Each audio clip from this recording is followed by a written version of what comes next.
Eder. Mech.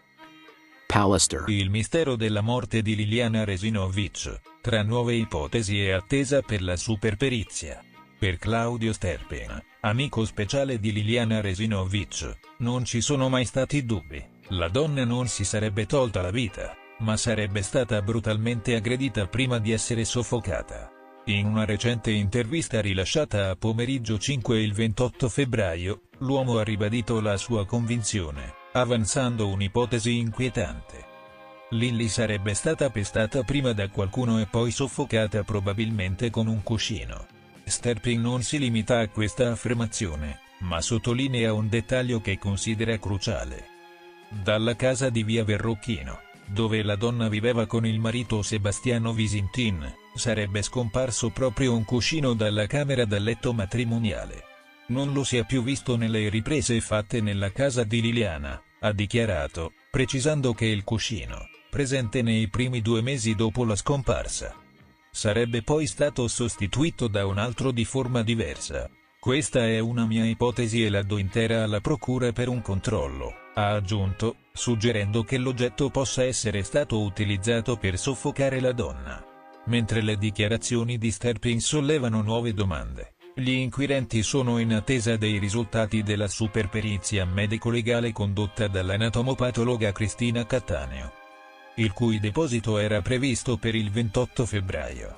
La relazione, consegnata nella notte tra venerdì e sabato, è il frutto di un'indagine scientifica durata mesi e potrebbe finalmente far luce sulle reali cause della morte della donna. L'attenzione è massima perché la prima inchiesta condotta dalla Procura di Trieste aveva inizialmente archiviato il caso come suicidio, ipotizzando che Liliana si fosse tolta la vita infilando la testa in 2 sacchetti di plastica chiusi con un cordino e chiudendosi all'interno di 2 sacchi neri.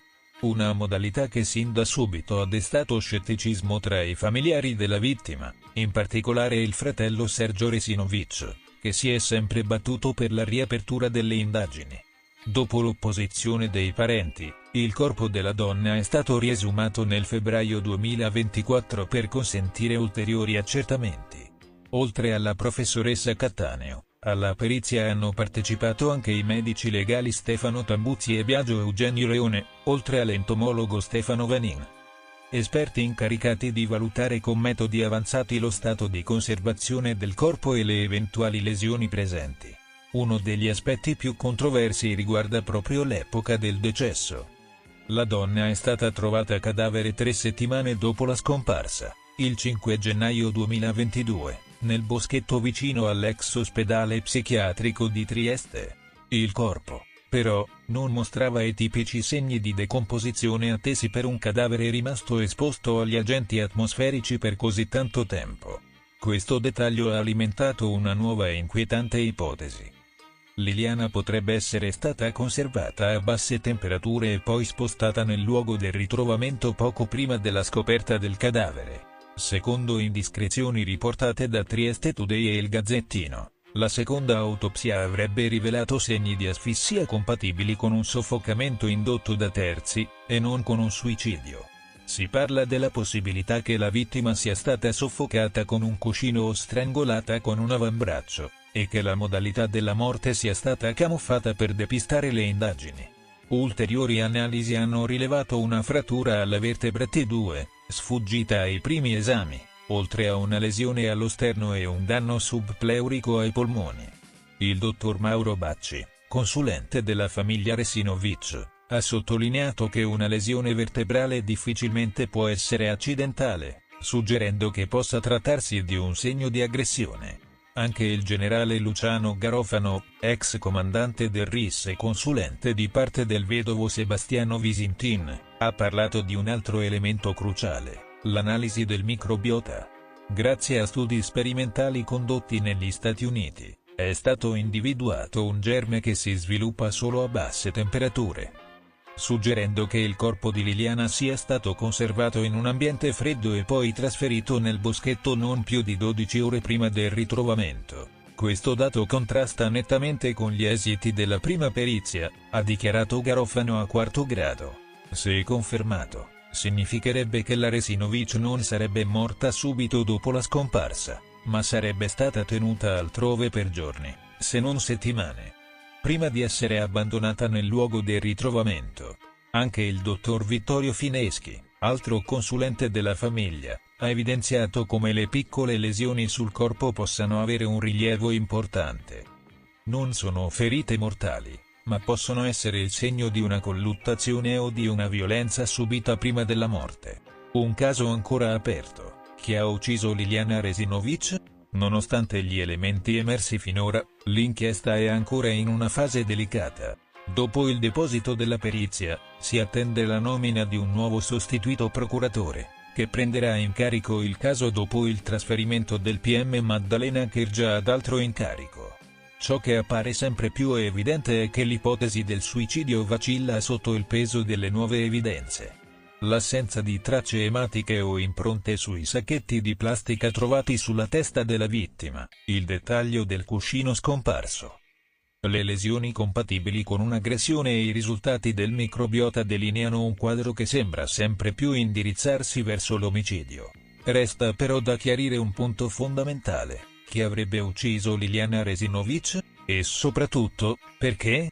Claudio Sterpin ha dichiarato di avere un'idea precisa sull'identità dell'assassino, ma per motivi legali ha preferito non rivelarla pubblicamente.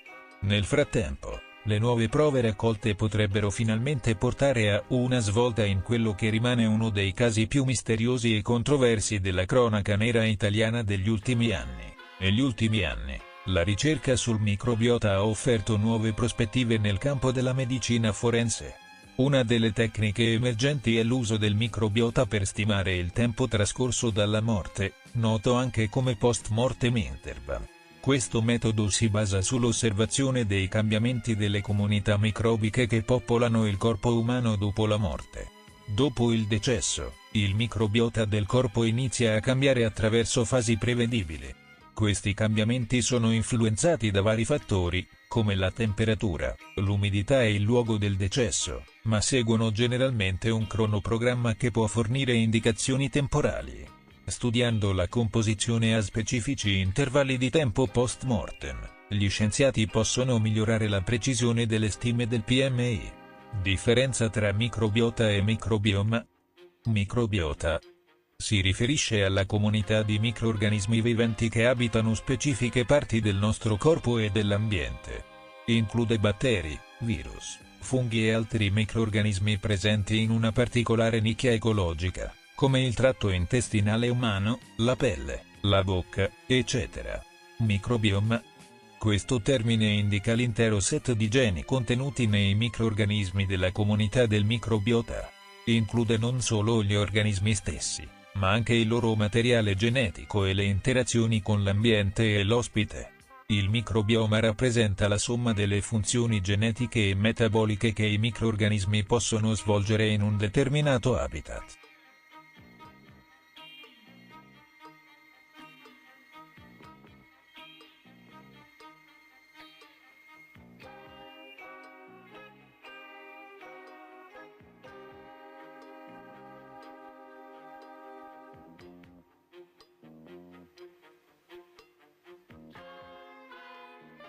Ehi, non dimenticare di iscriverti a questo canale.